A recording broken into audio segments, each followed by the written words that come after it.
সেইবুলি পুৰুষসকলৰ অসুবিধা নাই বুলি কোৱা নাই দেই, সেইটো বেয়া নাপাব। বোলে বাহিৰসকলৰ পিনেহে বেছি কথা ক'লে। আপোনালোকক মই মোৰ আন্তৰিক ধন্যবাদ জনাইছোঁ। জয়জ্যোতি আপোনালোক সকলোকে মই আজি এই সভাখনলৈ স্বাগতম জনাইছোঁ। মই অকণমান আগতে আপোনালোকৰ সন্মুখত আহি পেলাই উপস্থিত হোৱাৰ কথা আছিলে, কিন্তু বিশেষ কিবা কাৰণবশতঃ মই উপস্থিত থাকিব নোৱাৰিলোঁ। তাৰ বাবে মই ক্ষমা প্ৰাৰ্থী। আৰু মই বিশ্বাস কৰোঁ বা মোৰ মনত এই ভাৱ হৈছে যে আপোনালোকৰ ট্ৰেইনাৰসকলে সুন্দৰকৈ এতিয়া ৰোল প্লে মই দেখি আছিলোঁ। এই ৰোল প্লেটো দেখি পেলাই মোৰ মনলৈ এটা কথা আহিছিলে।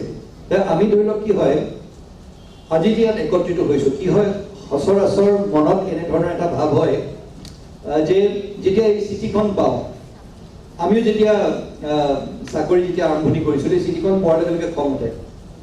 এই প্ৰক্ৰিয়াটোত মোক ল'লে, মই আকৌ জেগাই জেগাই গুচি ঘূৰি ফুৰিব লাগিব, ইয়াত মোৰ কঁকালৰ বিষ, মোৰ এইটো অসুবিধা, মোৰ সেইটো অসুবিধা।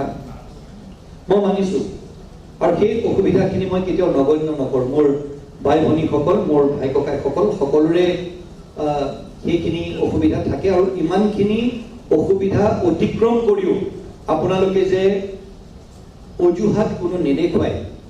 বহুতে ধৰি লওক, মই মৰিগাঁৱত থাকোঁতে এনে হৈছে যে আহিছে ধুনীয়াকৈ গাড়ীত লেঙুৰিয়াই আহিছে। মই লেঙুৰীয়া দেখাৰ লগে লগে মোৰ মনত সহানুভূতি হৈছে। সহানুভূতি হৈ মই চহী কৰা দিয়াৰ লগে লগে গাড়ীত উঠি যাওঁতে কিন্তু ধুনীয়াকৈ খোজকাঢ়ি গৈছে। সেই তেনেকুৱাও হৈছে। আৰু এতিয়া আজি ইয়াত সেই তেনেকুৱা ধৰণৰ বাহানাবোৰ নবনাই বা কাৰোবাৰ হয়তো মোক ফোন নকৰাই আজি আপোনালোকক ভাৰতবৰ্ষত এই নিৰ্বাচনী প্ৰক্ৰিয়াটোৰ লগত জড়িত প্ৰতিটো বিভাগ তথা সকলোৰে হৈ মই পোনপ্ৰথমে আপোনালোকক মই মোৰ আন্তৰিক ধন্যবাদ জনাইছোঁ। আৰু আপোনালোকৰ হৈ মই এটি হাত চাপৰি বজাইছোঁ। আপোনালোকক গোটেইখিনি কথা খুব সুন্দৰকৈ শিকাইছে। মই খালি কেইটামান সৰু সৰু কথা ক'ম।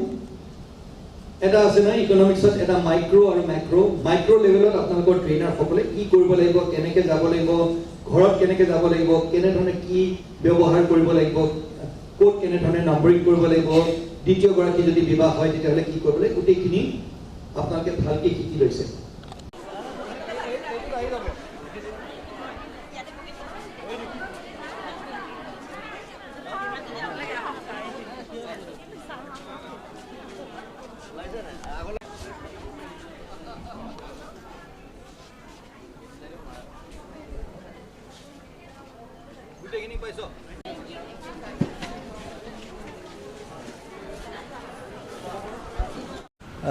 ডাঙৰীয়া ধন্যবাদ।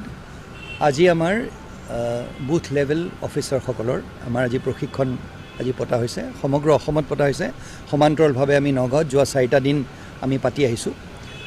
আৰু BLOসকল আমি সকলোৱে জানো তৃণমূল পৰ্যায়ত এই এখন নিকা ভোটাৰ তালিকা প্ৰস্তুত কৰাৰ ক্ষেত্ৰত তেওঁলোক আটাইতকৈ এটা গুৰুত্বপূৰ্ণ এটি স্তম্ভ।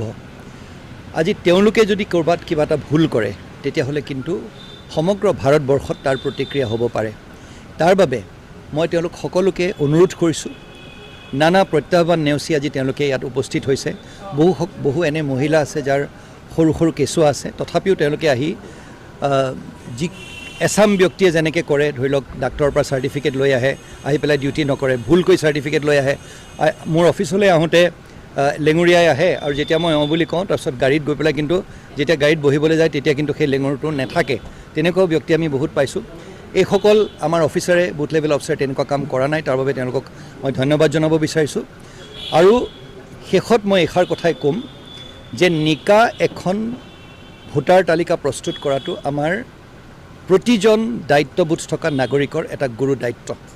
আজি যদি তাত আমি কিবা ভুল কৰিছোঁ বা তাত যদি কিবা আমি গাফিলতি কৰিছোঁ তেতিয়াহ'লে আমাৰ এজন নাগৰিক হিচাপে আমাৰ দায়িত্ব আমি পালন কৰা নাই।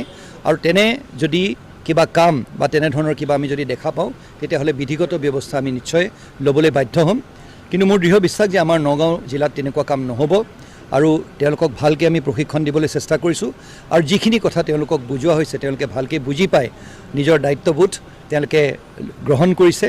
আৰু আমি একেলগে টীম এটা হিচাপে মিলি পেলাই কাম কৰি যাম কাইলৈ যাতে নগাঁও জিলাত আমি এখন নিকা ভোটৰ তালিকা প্ৰস্তুত কৰোঁ কৰিব পাৰোঁ এই আমাৰ প্ৰচেষ্টা জাৰি থাকিব